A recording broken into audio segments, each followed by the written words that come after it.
மாநிலங்களவை தேர்தலில் போட்டியிடுவதற்கு பீகார் முதலமைச்சர் நிதிஷ்குமார் மத்திய உள்துறை அமைச்சர் அமித்ஷா முன்னிலையில் வேட்புமனு தாக்கல் செய்துள்ளார். பீகாரில் 5 மாநிலங்களவை இடங்கள் காலியான நிலையில் அதில் பாஜக தேசிய தலைவர் நிதின் நபின் உட்பட 2 வேட்பாளர்களை பாஜக அறிவித்தது. இதில் எதிர்பாராத திருப்பமாக பாஜக கூட்டணியில் உள்ள ஐக்கிய ஜனதாதள தலைவரும் பீகார் முதலமைச்சருமான நிதிஷ்குமார் மாநிலங்களவை தேர்தலில் போட்டியிடுகிறார். இதற்கான வேட்புமனுவை மத்திய உள்துறை அமைச்சர் அமித்ஷா முன்னிலையில் நிதிஷ்குமார் தாக்கல் செய்தார்.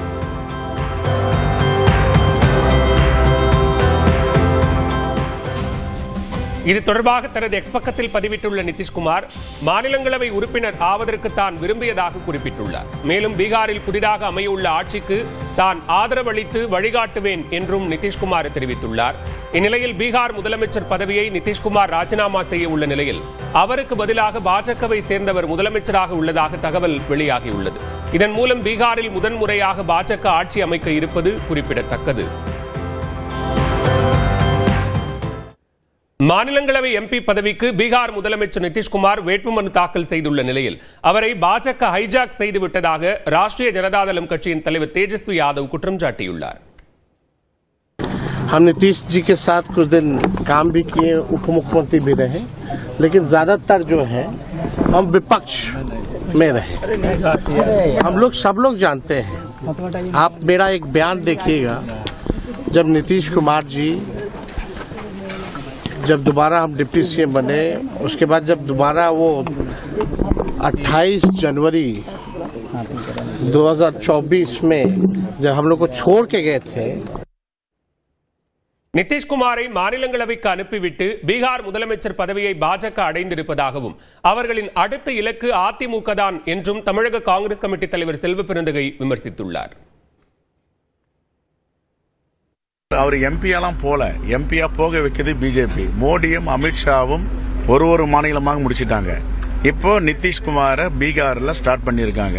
அவரை டெல்லிக்கு அனுப்பிட்டு அங்கே முதலமைச்சர் என்ற அதிகாரத்தை கைப்பற்றிட்டாங்க. அடுத்தது தமிழ்நாடு. இபிஎஸ் என்பவரை அகற்றிவிட்டு அதிமுகவை தன்வசம் ஏற்கனவே கைவசப்படுத்திட்டாங்க.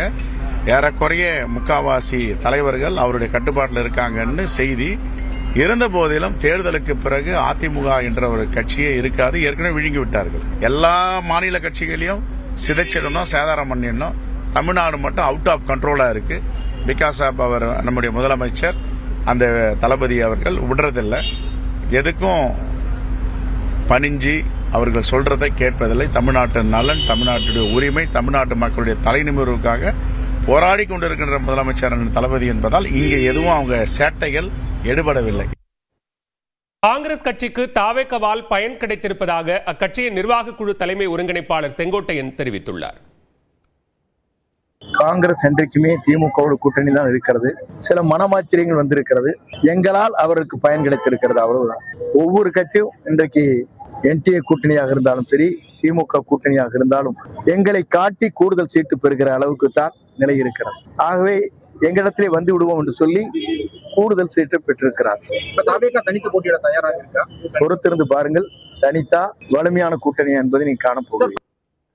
தாவேக குறித்து அதிமுக முன்னாள் அமைச்சர் ஜெயக்குமார் விமர்சித்திருந்த நிலையில் அவருக்கே அங்கு சீட் கிடைக்கப் போவதில்லை என்று செங்கோட்டையன் தெரிவித்துள்ளார். ஜெயக்குமார் வேண்டுமானால் நம்முடைய அணிக்கு வரலாம். அவருக்கு அங்கே சீட்டு கிடைப்பதில்லை, கிடைக்கப் போவதில்லை. அவர் மகனுக்கு மட்டும்தான் கிடைக்கும்.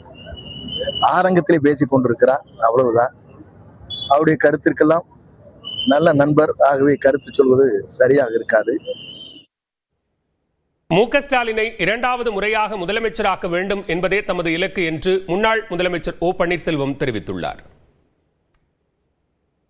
இந்தியாவில் இருக்கின்ற மாநிலங்களில் தமிழ்நாடு பொருளாதார முன்னேற்றத்தில் அத்தனை மாநிலங்களையும் பின்னுக்கு தள்ளிவிட்டு இன்னைக்கு பொருளாதார வளர்ச்சியில் 11.8% வளர்ச்சி பெற்றிருக்கிறது சொன்னால், கழகத்தினுடைய தலைவர் மாண்புமிகு முதலமைச்சர் திரு தளபதி அவர்களுடைய ஆற்றிய 5 ஆண்டுகள் சாதனைதான் என்று இன்றைக்கு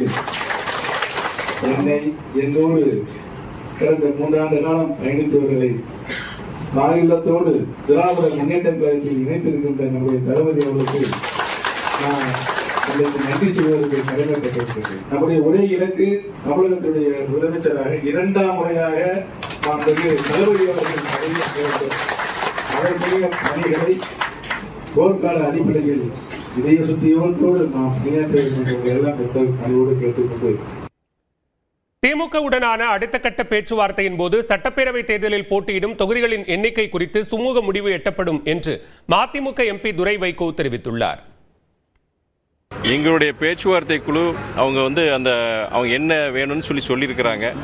அது பொறுத்த வரைக்கும் அதுவுமே எண்ணிக்கை சின்னம் இது எல்லாமே அடுத்த கட்ட பேச்சுவார்த்தையில் ஒரு சுமூகமான முடிவுக்கு வரும். எங்களுடைய இது என்னென்னா இலக்கு என்னென்னா மறுபடியும் இந்த தமிழ்நாட்டை பொறுத்த வரைக்கும் பாஜக பொறுத்த வரைக்கும் மதவாத சக்திகள் வேரூன்றக்கூடாது வளர்ந்துடக்கூடாதுங்கிறது தான். அந்த இலக்கை நாங்கள் அடையணும். அதுக்கு சில சமரசங்கள் செய்ய வேண்டியது இருக்குது.